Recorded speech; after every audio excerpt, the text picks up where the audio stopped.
Good evening friends, myself Pooja and we are going to discuss the chemistry NCERT syllabus. अभी हम 11th class का start कर रहे हैं। 11th क्लास में ऑर्गेनिक केमिस्ट्री मेनली हम स्टार्ट करेंगे। तो हम उसका सिलेबस ब्रीफ में डिस्कस कर लेते हैं कि हमें ऑर्गेनिक केमिस्ट्री में कौन कौन से टॉपिक्स पढ़ने हैं, कौन सी यूनिट्स हैं। तो उसका हम थोड़ा इंट्रो देख लेते हैं। इसमें unit, this is NCERT book and this is a unit 12 जो हम फर्स्टली डिस्कस करेंगे। मेन है unit name is organic chemistry, some basic principle and techniques. Organic chemistry क्या होती है, जब ये टॉपिक हम स्टार्ट करेंगे तब हम इसको देखेंगे क्या होता है इसमें। अभी हम बस देख लेते हैं कि क्या क्या टॉपिक हमें डिस्कस करने हैं। फर्स्ट है general introduction, means organic chemistry क्या होती है, हमें इसकी नीड क्यों हुई ऑर्गेनिक केमिस्ट्री को अलग से पढ़ने की। हम जनरल भी पढ़ सकते थे but why we separate this branch. Next one is tetravalence of carbon, shapes of organic compounds. Means हमें पता है कि कार्बन की एक अपनी प्रॉपर्टी होती है, तो जिसकी वजह से हमें ऑर्गेनिक केमिस्ट्री को सेपरेट करने की जरूरत पड़ी। तो उसमें हमारे कंपाउंड बहुत सारे होते हैं ऑर्गेनिक कंपाउंड्स। तो उसकी जो प्रॉपर्टी होती है कार्बन की, this is a tetravalency, means carbon 4 bond maximum बना सकता है due to the valency of 4। Carbon की वैलेंसी हमें पता है 4 होती है, जिसकी वजह से वो 4 बॉन्ड बना सकता है। तो इसी को हम इस टॉपिक को नाम दे दिया। इसको भी हमें आगे डिस्कस करने की जरूरत है क्योंकि इसमें हमें और देखना है कि कैसे कैसे 4 बॉन्ड फॉर्म होते हैं। It's known as tetravalence of carbon. Next one is structural representation of organic compounds, means हमें पता है वैरायटी ऑफ कंपाउंड्स हमें मिलते हैं ऑर्गेनिक कंपाउंड्स में। तो उनके स्ट्रक्चर कैसे होते हैं, कैसे कैसे हम उसको, जैसे लाइक वेवी लाइन में होते हैं। जैसे अगर हमने इसको इस तरीके से लिखा दिस वन, तो this is these dots are the carbons, these dots are the carbons and carbon के हमें पता है 4 बॉन्ड होते हैं। अगर हम इसको यहाँ पर रिप्रेजेंट कर दे, दिस वन इज कार्बन, एक बॉन्ड तो बना ही हुआ है तो हमें 4 बॉन्ड बनाने हैं। तो 1 2 3, तो इस तरीके से 3 बॉन्ड और बने होंगे। लेकिन हम वेवी लाइन में इन बॉन्ड्स को नहीं दिखा सकते, बस हम सिंपल एक लाइन दिखा देते हैं कि इसको हम बोल देते हैं लाइन रिप्रेजेंटेशन, मतलब कि कार्बन बॉन्ड जुड़े हुए हैं। ये हमारा एक ऑर्गेनिक कंपाउंड है। अब हम इसको देखेंगे बाद में कि कौन सा कंपाउंड है, इसकी नेमिंग क्या है, वो सब हम आगे डिस्कस करेंगे। Next one is isomerism. Isomerism means कि अगर हमें कोई कंपाउंड 2 दे दिए हैं, सपोज AB है एंड BY, सपोज कोई भी 2 हमें कंपाउंड दिए हैं, तो लेकिन इस कंपाउंड में यहाँ पर तो हमें कुछ भी सिमिलैरिटी नहीं दिख रही है, लेकिन अभी हम इसमें क्या हो सकते हैं, इनका मॉलिक्यूलर फॉर्मूला कई बार हमें सेम भी, मॉलिक्यूलर फॉर्मूला इनका सेम होता है, लेकिन इनका जैसे कि अगर हम बोलें, इसको रहने देते हैं जैसे कि CHO, यहाँ पर भी हमारा CHO है, जैसे कि C2H2 और O कर दिया हमने C2H2O, लेकिन इस कंपाउंड का स्ट्रक्चर हम अलग तरीके से रिप्रेजेंट कर सकते हैं, इसको अलग तरीके से, इसको हम बोलते हैं आइसोमर्स। उसको हम फर्दर आगे देखेंगे। Next one is concept in organic reaction mechanism. Reaction mechanism means कि हम जितने भी कंपाउंड्स है सबकी एक रिएक्शन होती है, कि कैसे कैसे हम उसको डिफाइन कर सकते हैं। This one is next is purification, मतलब कि हमें पता है लैब में जब भी हम वर्क करते हैं तो कंपाउंड जनरली हमारे इम्प्योर होते हैं। इम्प्योर मतलब, या फिर हम बोलते हैं कि जैसे नेचुरली कंपाउंड को एक्सट्रैक्ट किया जाता है कहीं से भी, तो वो प्योर फॉर्म में हमें नहीं मिलते हैं। तो उसको प्यूरिफाई करने के लिए हम क्या करते हैं, डिफरेंट मेथड्स अप्लाई करते हैं, जिसको हम बोलते हैं मेथड्स ऑफ प्यूरिफिकेशन। तो उसके हमारे बहुत सारे मेथड है, जैसे सब्लिमेशन होता है, क्रिस्टलाइजेशन होता है। तो ये मेथड्स है जिसको हमें डिस्कस करना है। Next one is qualitative and quantitative analysis. Qualitative 2 types होते हैं, एक तो होता है qualitative and next one is quantitative. Qualitative means जैसे कि कोई हमें कंपाउंड दिया हुआ है, सपोज CXHY ओ ये तो सॉरी, ये तो हमें फॉर्मूला दिया हुआ, जैसे हमें कोई अननोन कंपाउंड दे दिया, हमें तो नहीं पता कि उसमें कौन कौन से एलिमेंट प्रेजेंट हैं, तो हमें उस अननोन कंपाउंड्स में से हमें पता लगाना पड़ेगा। पता लगाना उस मेथड को हम क्या बोलते हैं, क्वालिटेटिव। जैसे कि हमारा कोई अननोन कंपाउंड है, उसमें हमारा कार्बन भी प्रेजेंट हो सकता है, हाइड्रोजन भी, ऑक्सीजन भी, नाइट्रोजन भी, तो डिफरेंट डिफरेंट एलिमेंट प्रेजेंट हो सकते हैं। तो ऐसा तो नहीं है कि सारे एलिमेंट प्रेजेंट होंगे, तो जो जो एलिमेंट प्रेजेंट होंगे उनको आइडेंटिफाई करना कि कौन से एलिमेंट इस कंपाउंड में प्रेजेंट हैं, उसको हम बोलते हैं qualitative analysis. And what composition are, किस कॉम्पोजिशन में वो प्रेजेंट हैं।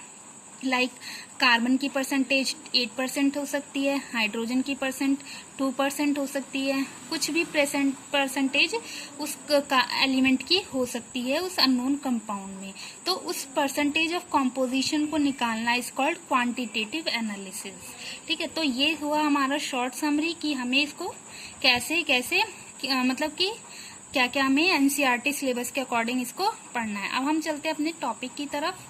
First one is general introduction.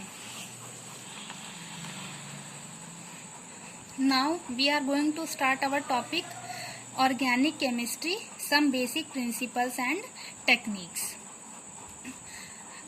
हम इस टॉपिक को स्टार्ट करने से पहले हमारे माइंड में कुछ क्वेश्चंस आते हैं कि ऑर्गेनिक केमिस्ट्री क्या होती है, by this branch we need to separate. जैसे कि हमें पता है कि केमिस्ट्री जनरली, केमिस्ट्री में हमारी 3 ब्रांचेस होती हैं, ऑर्गेनिक, इनऑर्गेनिक